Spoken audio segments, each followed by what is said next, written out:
What's up, guys? Welcome back to the channel. Here we are back with another reaction, and we're finally here with it. We are here with nationwide March for Australia anti-immigration rallies. It is September 1st that I'm reacting to this.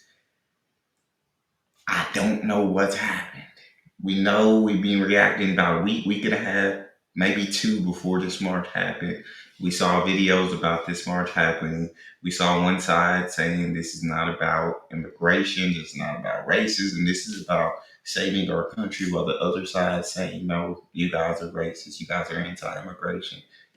And so we got two sides unwilling to listen to each other, and one side's marching. And so I just assume that it's not going to go down well. Before we dive in, if you guys happen to enjoy, please don't forget to subscribe, give the video a thumbs up, and let's see what we're working with. Good evening. 3 protests, 1 marathon, and the thin blue line stretched to the limit. Hundreds of police have managed to maintain relative order during rallies through the heart of Sydney, one led by members of a neo-Nazi organisation. But it was a tale of two cities. In Melbourne, there was brawling in the streets, ugly clashes and arrests.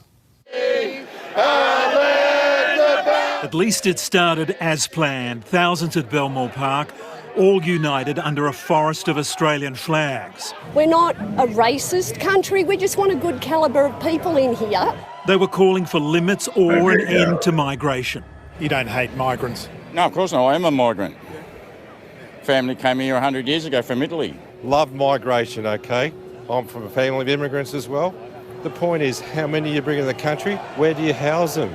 There was a huge police presence, several hundred funneling the march. I feel like in that's where you're like, you get it. Like, again, if I got to pick a side, I hate picking a side because I understand both sides, but I'd be leaning pro-immigration. Like I said, I've said it in many videos, I can't turn people back and wanting to escape from a better life and wanting to come from worse conditions and wanting a chance, wanting more opportunity. Can't turn you back for that. And that's just me.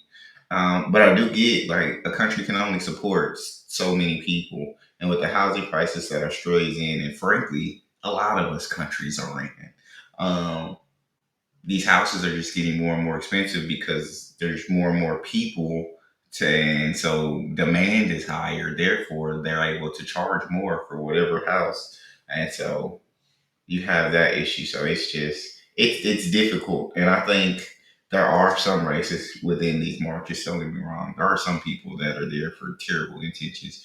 But I think there are a lot of people there just because they're fed up, they're frustrated, they worked so hard. It feels like they've been promised by these politicians, by the country of right, if I work hard, I should be able to at least provide a life. I'm not saying I gotta be thriving, but provide a life.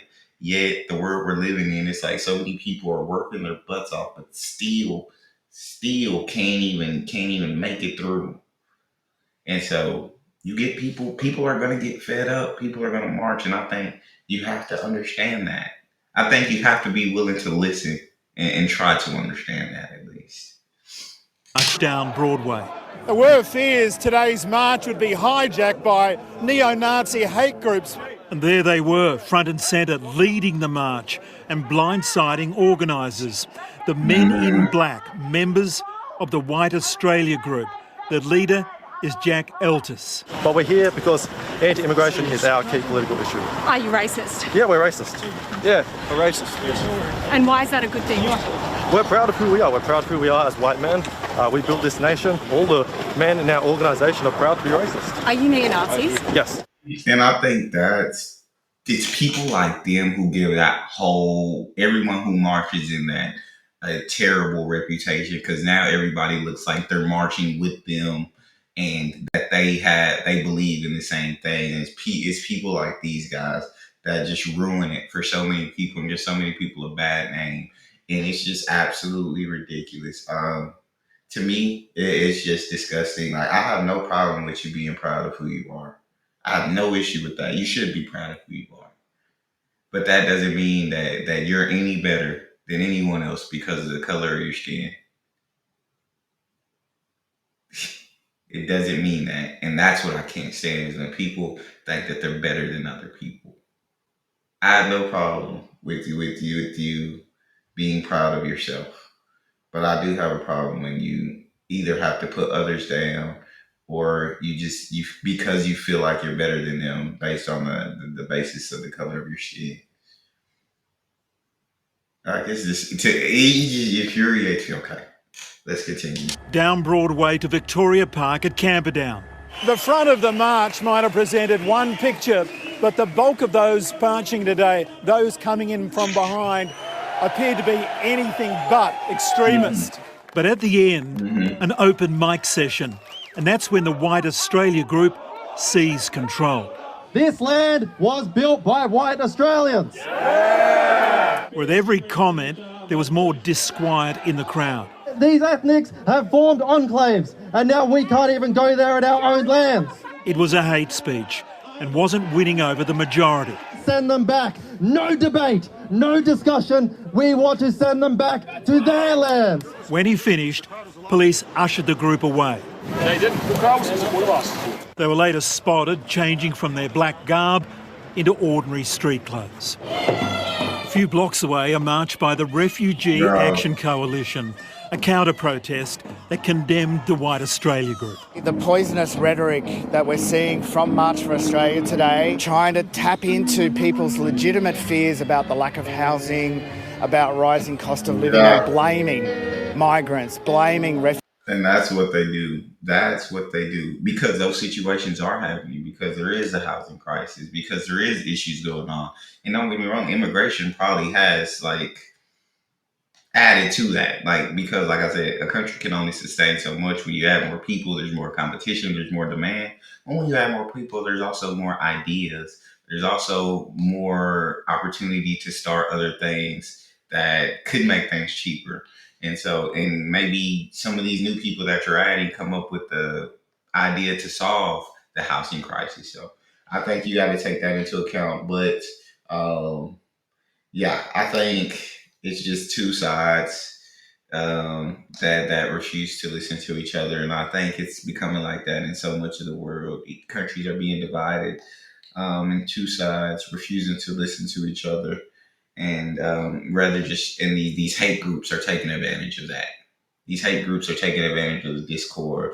They're taking advantage of any issues or problems that they see. What are they going to blame it on? Immigration, because that's their way of getting these immigrants out of the country.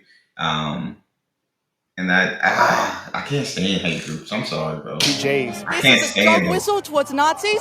These people are standing with Nazis, and I will not stand for it. Trying to be disguised. You see what I said? That's exactly what that's exactly. And I understand where she's coming from, but she's like, when people like that are a part of the march, everybody looks terrible because now they're marching with them. But that wasn't the Nazis' march. That was their march. And they just inserted themselves. But I knew that was coming. I definitely knew that was coming. And that's the issue. Towards Nazis. These people are standing with Nazis, and I will not stand for it. Trying to be disguised as something patriotic when they're actually something quite hateful. In Melbourne, there was violence. Thousands clashing in the CBD as the March for Australia protesters clashed with pro-Palestinian marchers. Oh, wow.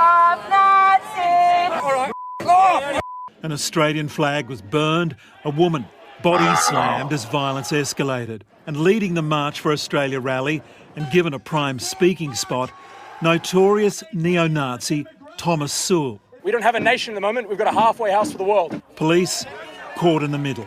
The police are doing the most fantastic job keeping us away.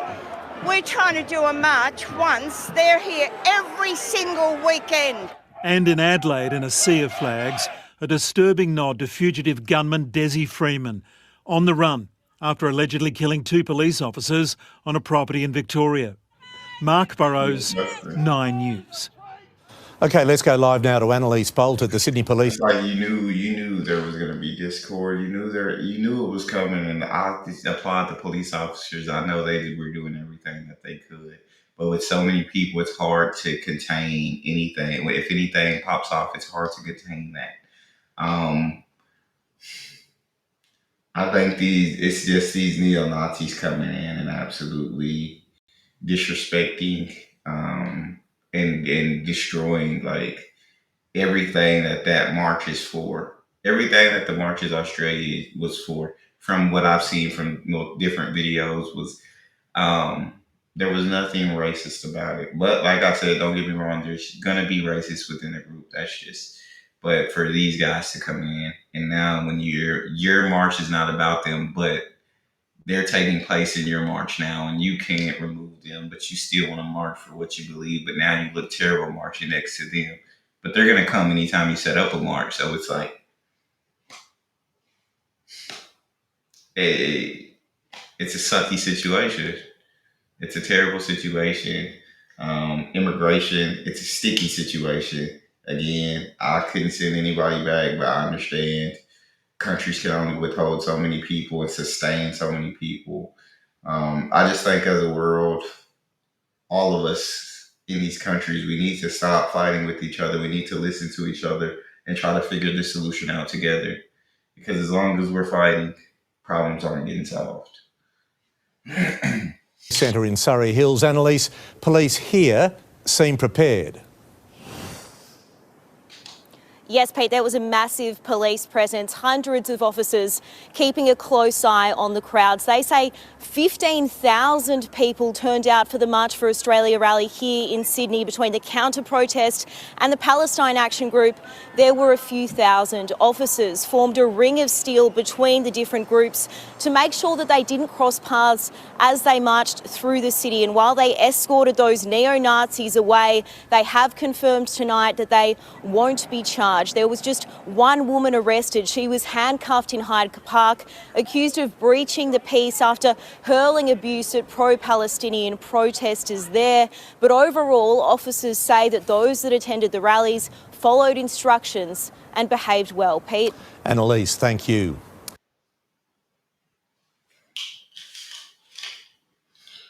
Yeah, it's just sucky to kind of see this stuff happening.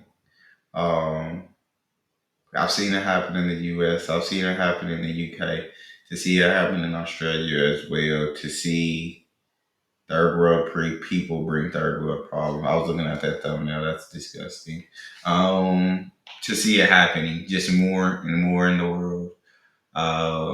It's disappointing. It's sad. It's like as humanity, like it sucks. It sucks. That's all we've got. Y'all let me know what y'all think about the video. Very intrigued to hear y'all's comments. I'll see y'all on the next